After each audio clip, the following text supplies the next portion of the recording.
I'm a proud father of two beautiful daughters. I'll call them S and J for short.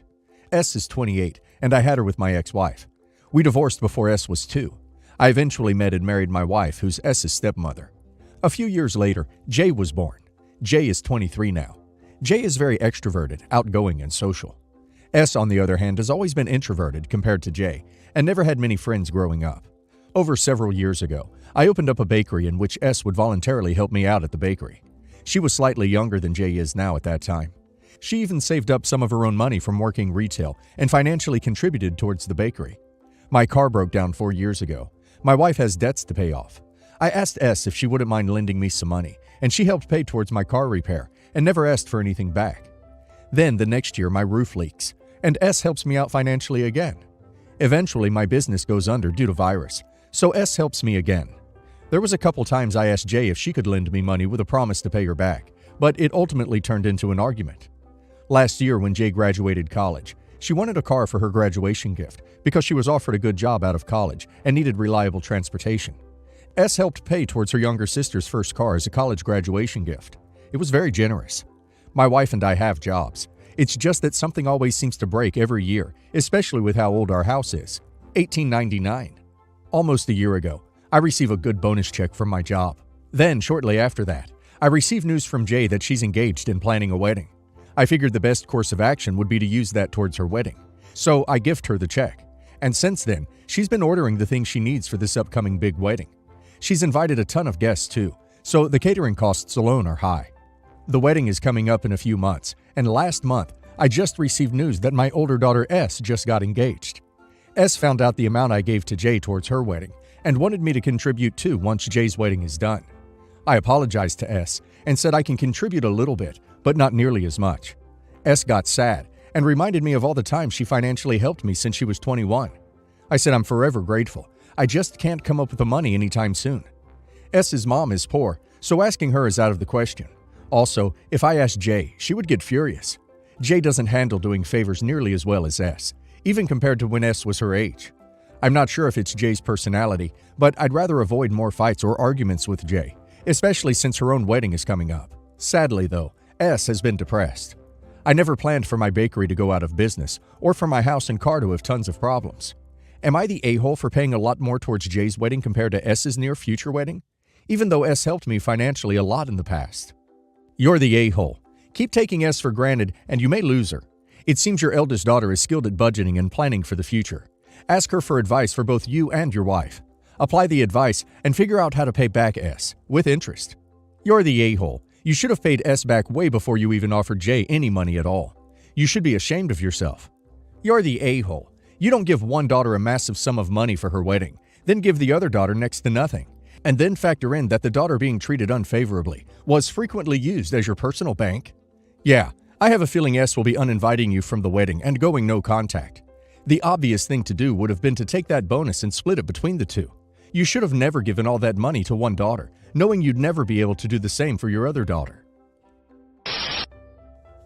10 years ago, I got into a big argument with my parents, and I asked my sister if she can help me out, to which she agreed, so long as I paid for my own plane ticket and settle everything on my side, because of some stupid beliefs that she has. So after settling everything out, I ended up flying from New York City all the way over to Los Angeles so that I can move in with her in her own house. Only except it wasn't actually hers, but her in-laws. It turned out that after 2 months of living there, her in-laws came back, and I found out that not only has she been lying about how the house was hers, but it also turned out that she never told them I was moving in. So only after 2 months, I got kicked out and had to stay with a good coworker, friend, where we ended up living together for 5 years. 2 in LA, and then we moved to Chicago together and stayed together for 3, then got our own places. Of course, without my dear sister doing a single thing to help me out, except for an insincere apology. Fast forward 10 years, and my sister and her family messed up a lot that resulted in them having to sell her in-laws' house and essentially ended up homeless and poor. So I offered to let her family stay, only if they are willing to sign a lease stating that they are allowed to stay in my apartment for only 2 months, and then they would need to find their own place to live, like they did to me.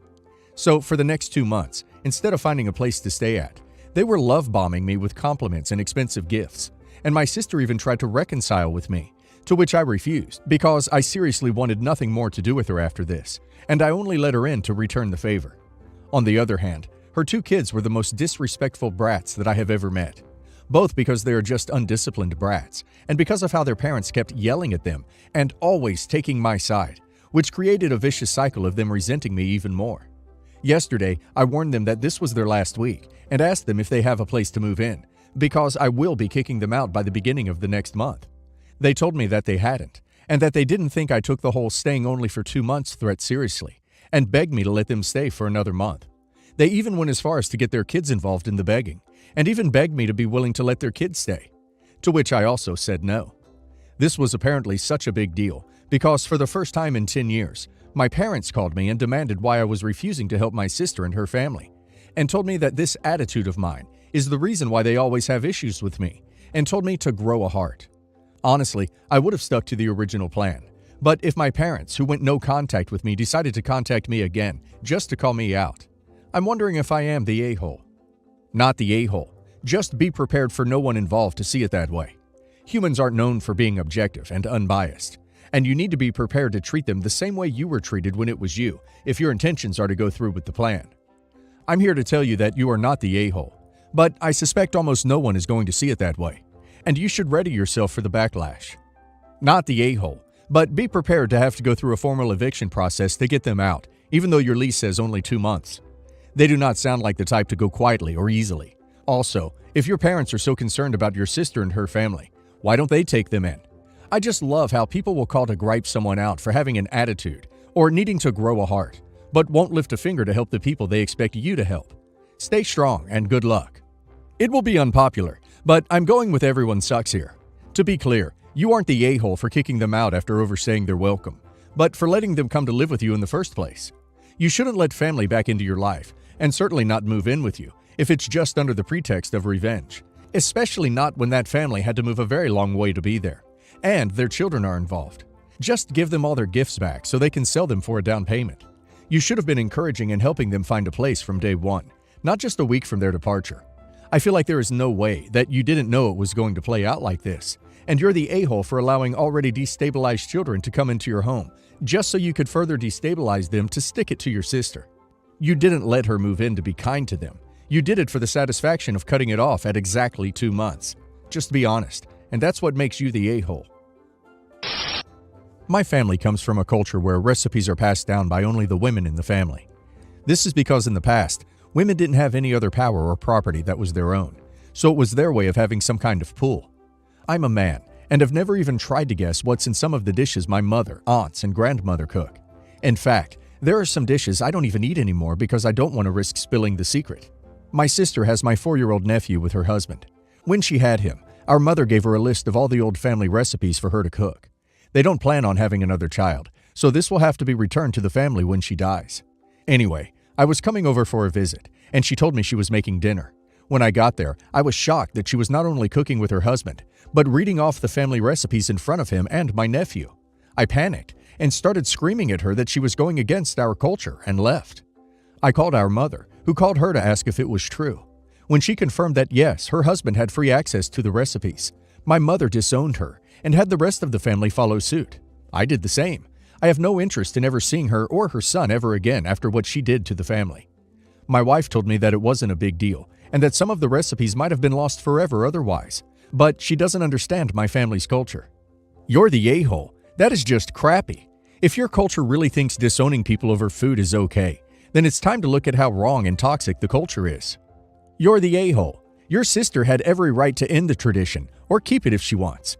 The recipes have been handed down. They do not belong to your mom anymore. Disowning your child over sharing recipes with her family is extremely harsh. Your brother-in-law and nephew are family. They should be allowed to share in cooking if they want to. As others have said, this is a S tradition that doesn't empower women. It gives the illusion of power whilst keeping them in the kitchen. Holy crap, you're the a-hole.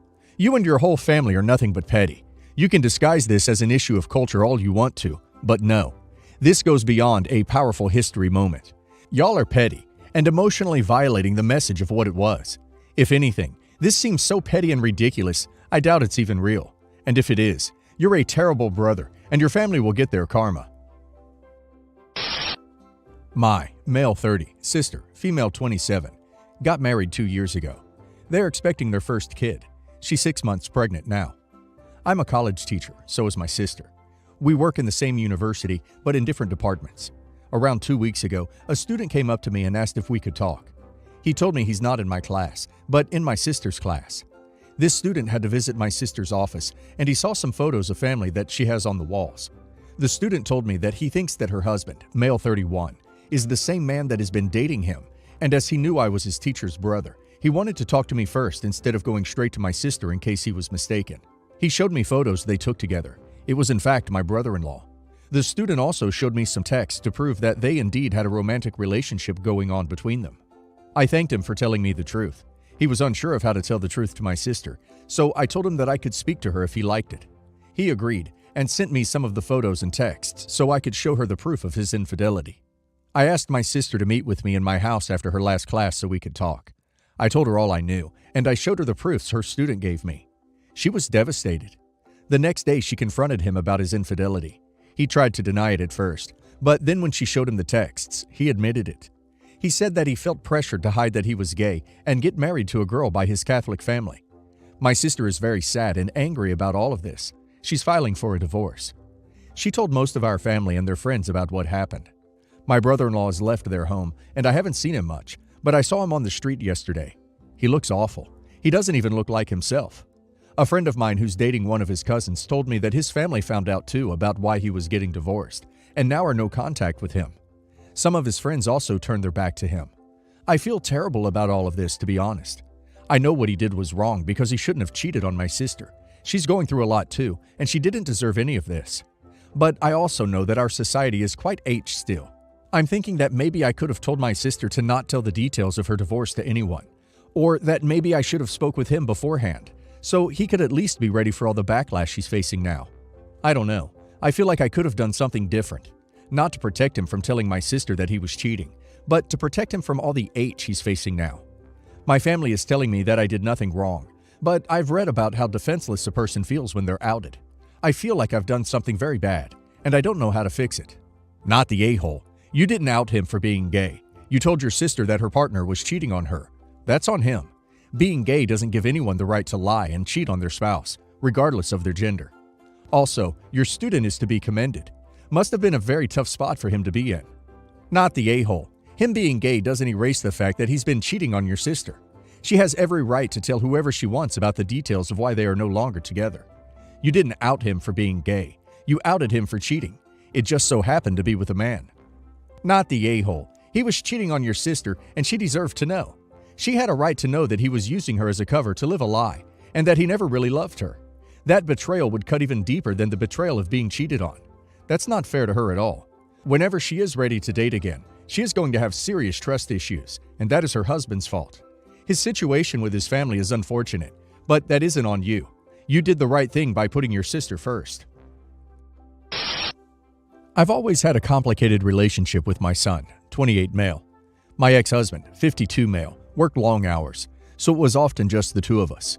I always wanted to be the best for him, so I would nag him about things like finishing his homework, eating healthily, and going to bed on time.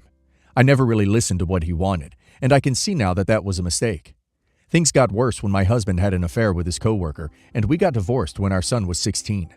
My son wanted to live with his dad and stepmom, who he felt were more laid back. They didn't force him to contact me, and over time, we lost touch.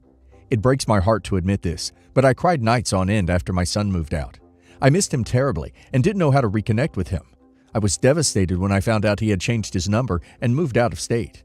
Over the years, my former in-laws became my rock. They would give me updates on my son's life, and I would cry tears of joy and sadness when I heard about his accomplishments and milestones. I cried during my wedding and during my youngest son's birth because I missed my oldest son so much. Recently, I was invited to my ex-husband's parents' anniversary party. I decided to go, hoping to reconnect with my son. I didn't expect him to be happy to see me, but I was shocked by his reaction. He was angry that I had remarried and had a 5-year-old son. He felt like I had replaced him with a perfect, well-behaved kid. I tried to say that I had wanted to tell him, but I didn't know how to reach him. He yelled at me and then left with his dad and stepmom. I feel terrible about what happened. I was hoping to reconnect with my son, but instead, I made things worse. I miss him so much, and I saw the dinner as a way to try to bridge the gap between us. But it didn't work out that way, and now I don't know what to do. Am I the a-hole? Edit. I'm sorry if I didn't explain myself properly, but in the beginning, he would pick up my phone calls, but then he stopped.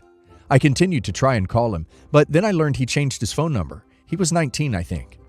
Not the a-hole. Your son went no contact with you, but feels he has the right to criticize or condemn you for getting remarried and having another child. Meanwhile, the cheating father and mistress turned stepmom are the heroes. Are you sure that the in-laws are as great as you think? Sounds like he's scapegoating you for the divorce. Did you get blamed by your ex-husband and his affair partner? I would have felt so betrayed that my son picked the cheating father and his affair partner over his mom. Not the a-hole. He cut you out of his life. He doesn't get to act like he didn't reject you. Not the a-hole, but it seems he made up his mind, and nothing you can do can change it. Maybe write a letter. This post might make a good starting point, and leave it with his grandparents. When a 28-year-old gets upset about having a 5-year-old half-sibling, there seems to be lingering resentment that seems to indicate professional help. Even so, that is up to him, and maybe the ones that he sees as dear to him. But even then, he might change his opinion, but that still does not mean he will make room in his life for you.